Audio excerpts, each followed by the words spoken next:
자, 이번 순서부터는 자주국방 네트워크 신인균 대표가 함께 하겠습니다. 어서 오십시오. 안녕하세요. 네. 트럼프 대통령이 오늘 전용기 에어포스 1을 타고 오산 기지에 도착을 했습니다. 우리나라를 방문하는 해외 정상들은 주로 성남 서울공항을 이용을 했었다는데 이 오산 기지로 왔죠?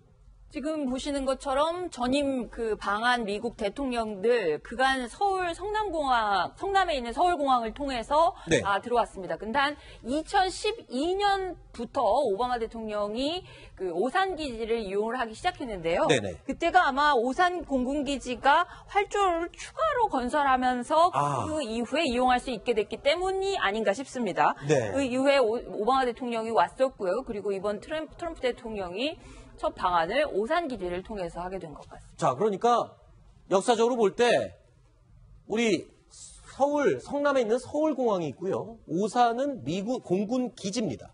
그런데 오바마 대통령 전까지 한국을 방문했던 미국 대통령들은 모두 성남 서울공항을 이용했었는데 오바마 대통령이 2010년 G20 참석 때 빼고는 모두 오산 기지를 이용했고요. 그 이후 트럼프 대통령도 오산 공군 기지를 이용하게 됐네요.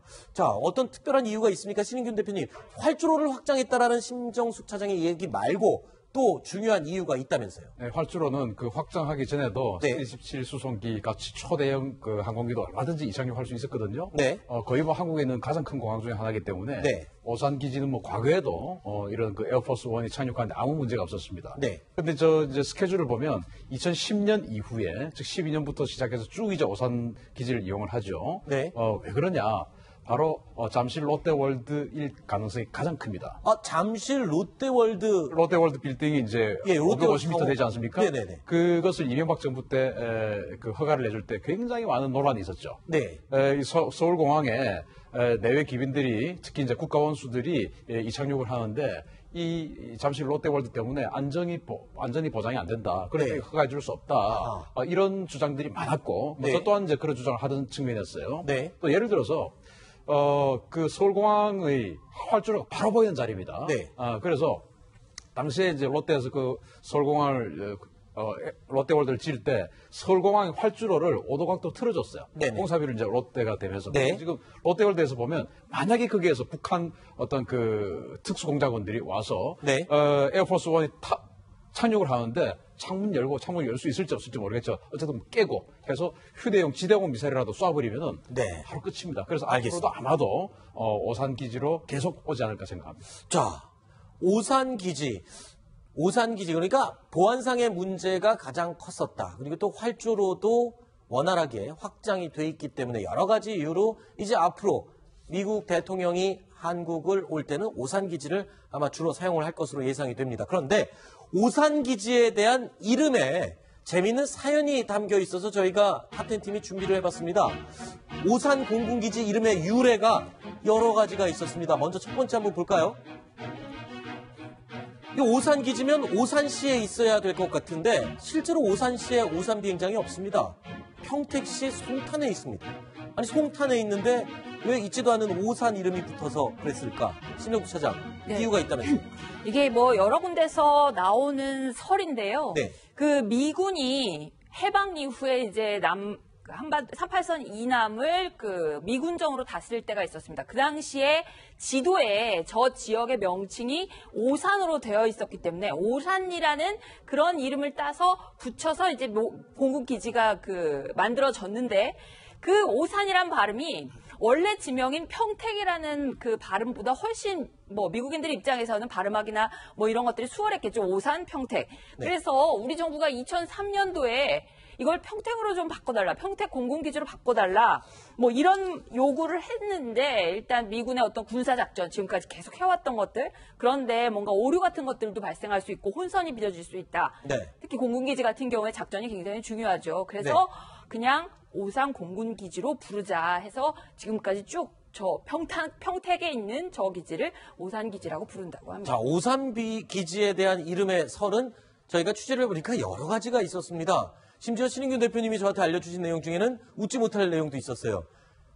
정문이 오산 방향으로 나 있어서 오산 기지다. 이런 웃지 못할 사연도 있었고요. 그런데 6.25 때 한국 전쟁 때 이 송탄, 이 파일로트들이 송탄 하면은 발음하기도 힘들고 철자가 개수가 많아서 이 말하기가 좀 불편하다. 그래서 발음도 쉽고 철자가 짧은 오산으로 하기로 했다라는 설도 있고요. 지금 신정수 차장이 얘기해준 일제시대 때 만든 지도가 미군정으로 넘어가면서 그때 오산리라는 지명, 오직 마을 이름은 거기 하나밖에 없었답니다. 그래서 그 지명을 따서 붙인 게 지금까지 이어져 온 곳이다.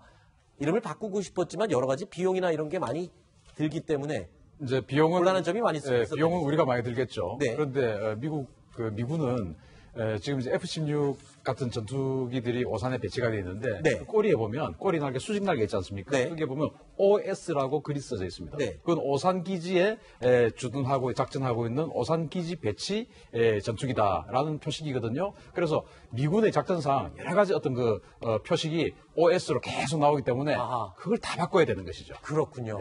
PT로 바꿔야 되는 것이죠. 예, 이름 처음에 오산으로 짓게 된 사연까지 저희가 알아봤는데 트럼프 대통령이 일본을 갈 때는 요코타 미군 기지에 도착을 했었습니다. 그리고 한국을 방문할 때는 오산 기지에 도착을 했습니다. 그래서 궁금했습니다.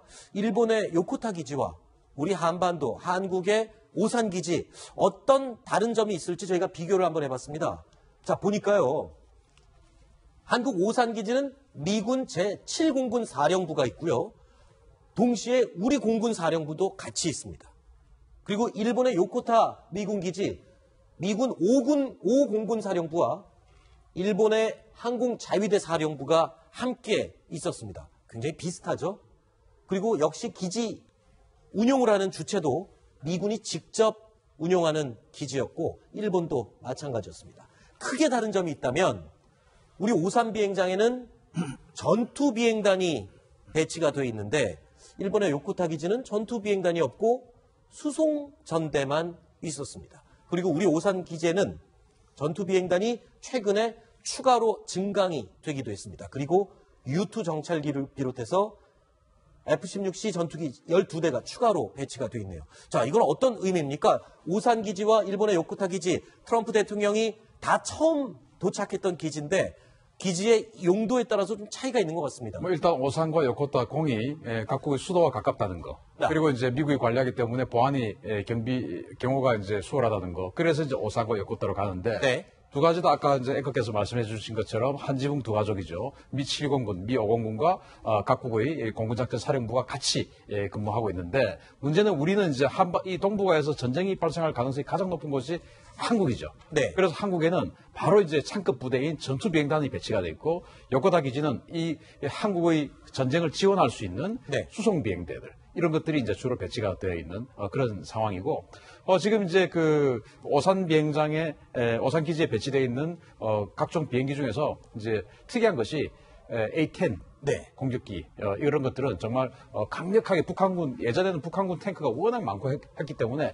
우리 탱크로는 그걸 다 감당할 수 없었다. 네. 그래서 이제 최대 36대까지 있다가 지금 철수해서 24대가 있는데 네. A-10 공격기 그리고 이제 F-16 전투기 이런 것들이 배치가 돼 있고 네. 지금 이제 미 본토 노스캐롤라이나에 배치되어 있던 주방위군 소속의 F-16 전투기 12대가 추가로 와 있고 네. 그리고 이제 주한미군 501 정찰 정보단이라고 하는 곳에서 운영하는 U2 정찰기들도 이 오산에 배치가 되어 있죠. 네. 네, 오산 기지는 미 공군에 있어서는 최고 중요한 기지입니다. 물론 거기에는 한국군하고 같이 근무하고 있는데 일단 한반도 지역뿐만 아니고 네. 만주의 남쪽 지역, 우리 한만 국경을 바로 넘어서 만주 지역에서 뜨는 모든 항공기가 전부 다 거기서 식별이 되고 통제가 되고 있습니다. 그래서 저게 아마도 중국 입장에서 그렇고 북한 입장에서는 제일 먼저 공격 목표가 될 겁니다.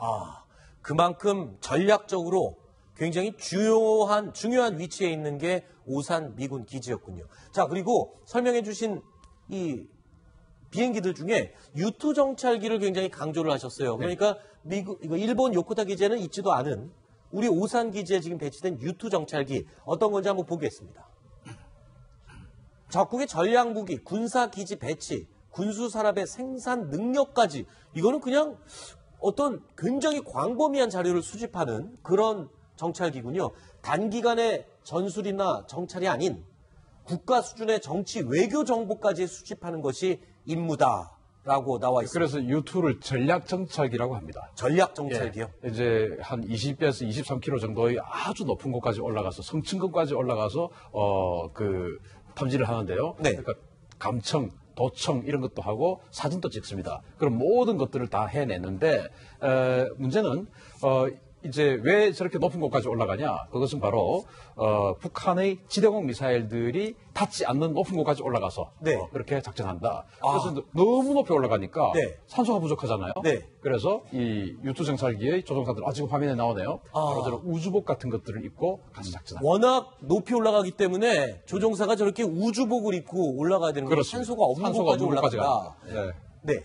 뭐 저도 옛날에 뭐 조종소까지 들어가서 안전은 봤어요. 네, 네. 안전은 봤는데 저게 이제 지금 높이 가려는 이유는 북한의 지도공 미사일을 피하는 것도 하나 있고, 네. 그다음에 높이 올라가야 멀리 찍을 수가 있습니다.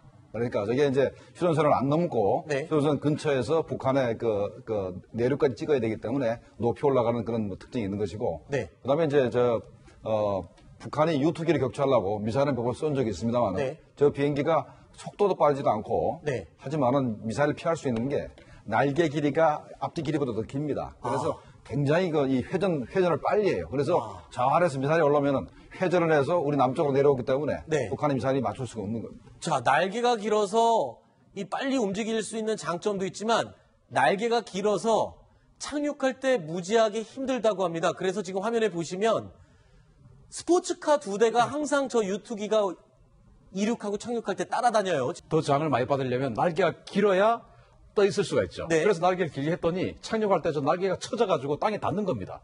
그래서 저 스포츠카가 가서 날개가 땅에 안 닿도록 받치는 겁니다. 양쪽으로. 저렇게 2대가 항상 따라다니면서 그렇죠. 지금 내릴 때도 그렇네요. 화면에 비행기가 날개가 길어서 양쪽으로 기우뚱 하죠. 결국은 저기 땅에 닿아버리거든요. 네. 큰일 나잖아요. 그래서 네. 스포츠카가 자기 그 머리 위로 받치는 거예요. 그렇군요. 직접 착륙하는 걸 봤는데 2대가 양쪽에서 가서 받치더라고요. 네, 저희도 저 영상을 그래서 인터넷을 뒤져서 열심히 찾았습니다. 실제로 그런지 확인을 해봤는데 실제로 유투기 날개가 워낙 길어서 착륙할 때 자동차 2대의 도움을 받아서 착륙하는 모습을 확인할 수 있었습니다.